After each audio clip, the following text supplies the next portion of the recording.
try out this stupid thing. Let's see if this works any better. I can't tell. Can you? I don't know. That's what I'm looking at.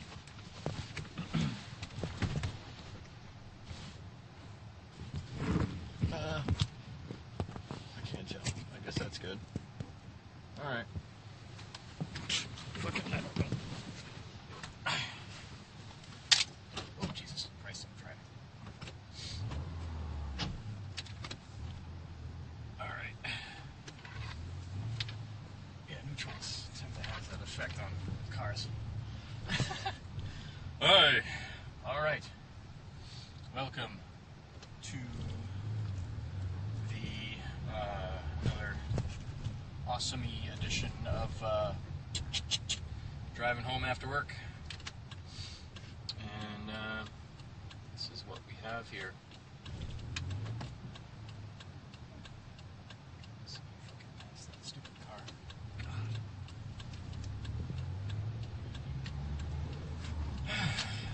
My fucking word. What a day from fucking hell. I don't know what I'm doing right now at this moment. I think I'm driving home after work. Alright, let me get my bearings straight here for a second. How's the video? I don't know. It seems pretty low, huh? I don't know. Yeah. How's that? A little better? Probably not. I don't care. So, yeah, video editing, it seems to be a real pain in my ball sack for frickin', because my computer's god-awful slow and doesn't seem to be wanting to do much of anything at the moment. So video editing is kind of at a halt. And two, the video editing programs that are out there are either A, too complex, like some of the more advanced ones, or B, too retarded, that are too simple, that just do one particular thing and then that's it. So, and then the program that I used to start the video editing, which is a nice program, I've used it before, it does not like my computer at all. It's too laggy. I click one thing and I wait 10 seconds and then it does something backwards that I don't want it to do. And I just get frustrated and angry. So, no, I'm not doing that anymore. So I think I have to wipe my computer clean again because there's so much crap on it. But anyway, I saw what I would like to talk about today is and the car's quieter. Fix the muffler. What I'd like to talk about today is the electric car. Seems to be quite a bit of a debate, and I still haven't seen any, or hybrids seem to be a little bit out there, here and there and everywhere, but not nearly as much. So I watched the documentary Revenge of the Electric Car. It was pretty good. It was kind of it was actually uplifting. It was actually finally something that didn't have a doom and gloom spin off of it, like most of the things that I watch. But there's actually some good things coming. I think really the technology and the innovations coming for us to change in a major way, because we got to a pinnacle of sorts. And let me say this, and a guy in the documentary kind of really pointed it out and said, we can't blame anyone for anything right now at this moment, because what happened with the oil industry and what is happening, and it continues to happen, and we really did move an enormous amount of technology forward. because of oil. So it was that drive that really got us to the technological and the advancements and all this other shit that we have today. So let's give them thanks for getting us here, but let's let them retire in a state of dignity, right? Let's let them, put aside their oil caps and thank them for getting us here. But also, let's I don't want to say use them, but let's get their advice, because who knows energy better than the people that work in the oil industry? And if we're going to move forward into a non-fossil fuel evolution here, we're going to need their help, and they're going to need to bite on something else, because they're very fierce competitors, and they want to make money. So they better jump on the bandwagon of this, of what's to come. Oil is going to be phased out due to it being a non-infinite source of energy. So they're going to have to move on to something else. So either they move it or they lose it, right? So let's use their genius for this direction that we're going with energy, and hopefully we're going in the direction of energy reduction sorts. We want to get ourselves off of fossil fuels, but also maintain what we're currently using. I don't know if that's possible, but we're certainly going to have to. And another part of that documentary, and it was a very final end, is this woman who, I can't remember what she did, but she said, like, America is a fat lady eating chocolate off the table, and there's an endless amount of chocolate on the table. And it's like, well, yeah, well, it tastes good, but, hey, you're going to have to go on a diet here pretty soon, because this chocolate isn't going to last forever. So you're going to have to start thinking about what we're going to do going forward. Yeah, I mean, oil is the chocolate of today. It's everybody needs it. Everybody wants it. Manufacturing, cars, oil is everywhere. Plastics, petroleum. I mean, it's everywhere. Everywhere you look, it's in our boxed foods. It's everywhere you look, there's a piece of plastic that's a petroleum product. It's everywhere. It's unavoidable. What are we going to do without it? That is a serious question. But anyway, where am I going? So the electric car. It was nice. It was really nice to see a lot of innovation coming forward. It wasn't nice to see the underdog kind of getting batted down, being suppressed, being knocked down by the big dogs, the big manufacturers that are still going on today. Toyota, GM, Ford, Chevy, all of them.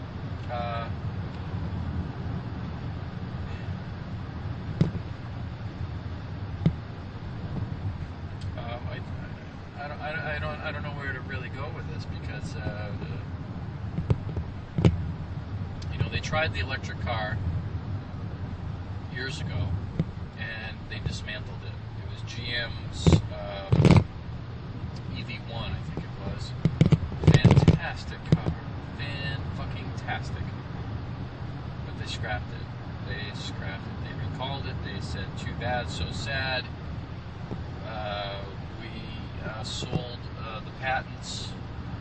We have to can the whole project. Big Oil bought us out."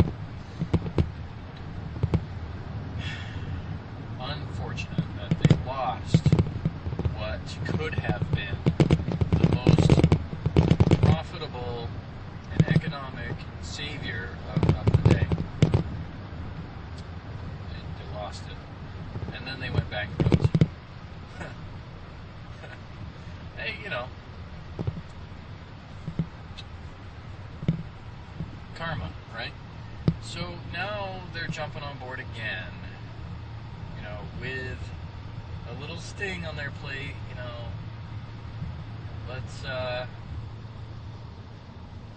let's see what they got. Let's see what they got going for. I mean, this was years ago, so now it being years later, with this, I don't know, I'm taking it.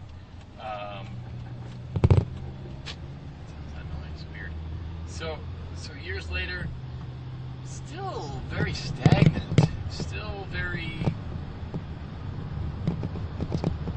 non-productive, I think. People are still buying gas cars. People are not quite jumping on the bandwagon for the electric car.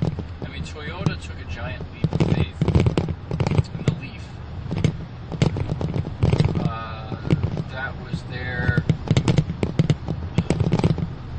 They invested, so billions into this car. But where does it stand now? I think okay, it's feasible. It's sort of cost effective. I mean, you compare like the Leaf to, I mean, just comparatively speaking, like cost wise, what you can get for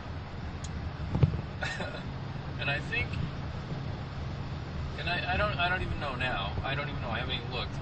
But I think you could get, I don't know, a Dodge Charger, a Ford Mustang for the same price you can a Toyota or a Nissan. Is it Nissan? I think it was Nissan. Leaf. Hey, geez, boys. That attractive scale just went down a notch, like, okay, electric's cool and all, but you know what, if I'm going to travel more than 100 miles, I gotta find a plug. It's great for the commuter. I mean, if they can knock it down to $10,000, if they can make an electric car that's $10,000 that goes on 100 miles on a full charge or more, then I think that it's going to be a viable product. But more than that, no, not at all. Not on 100 miles. I mean, shit. I mean, I go to work and back, fine, no problem. But Jesus, if I go away for the weekend, I'm not going to be stranded somewhere where fucking with an extension cord and hold it out in the road. You're like, hey, somebody got a generator? No, that ain't happening yet. That's just not happening. That's the biggest problem that I can see. The other problem is, okay, there's the huge debate of okay, all right, so let's just say if everybody goes electric, well damn, now you got a huge demand on the electric grid. What happens to the electric grid? Well, geez, duh.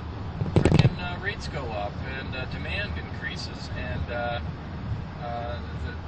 how they produce electricity, with coal and steam and water, hydro, everything, all the stuff. How do they are going to increase the demand? Granted, the electric car. I hate people that park on the wrong side of the road and fucking leave their lights on. Man, doesn't that drive me freaking nuts? Anyway, so there's the debate. Yeah, is it cleaner? Is it really cleaner? Because those batteries, they're not exactly green. Fucking tons of lithium, whatever, chemical crap. I mean, it's nasty stuff that allows us to recharge it.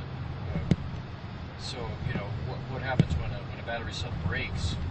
You get acid leaking everywhere. That's you get into an accident. what's the fail-safe there?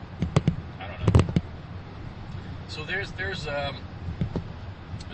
some room here for innovation. The guy, there's this just lonely guy, just one guy and his wife living in a freaking RV, and renting out a warehouse, or they had a warehouse, and his job was to convert a gas vehicle into electric. I mean, beauty. I just drive my car in, converts everything over to electric, and you got to replace the motor and all that stuff, everything to electric. I mean, it's quite a process, but I think it was much more cost effective than buying a whole brand new car. Just take what you have, convert it to electric. And he had all these beautiful classic cars. I mean, beautiful classic cars. Beautiful. Just plain beautiful. And converted them to electric cars. And he was getting like 150 plus miles on a full charge. And the poor bastard, this was his life. This is what he did. And there's no doubt in my mind, his warehouse was burnt to the ground, and they ruled it arson. And there's absolutely no doubt in my mind, because he showed up at conferences and product showcases for electric vehicles. So he was a pretty, fair Top Gun guy for competition. So there's no doubt that GM or Ford or whatever hired somebody to torch his building, rule out the competition. And to me, that is just fucked up, because we need people like that. We need people like him to show us how it can be done, how it can be cost effective. We need innovation. We need engineers. We need entrepreneurs to make this world a better place. And then all these big corporations are just stomping them out. Just sickening. So, yeah, good night, folks.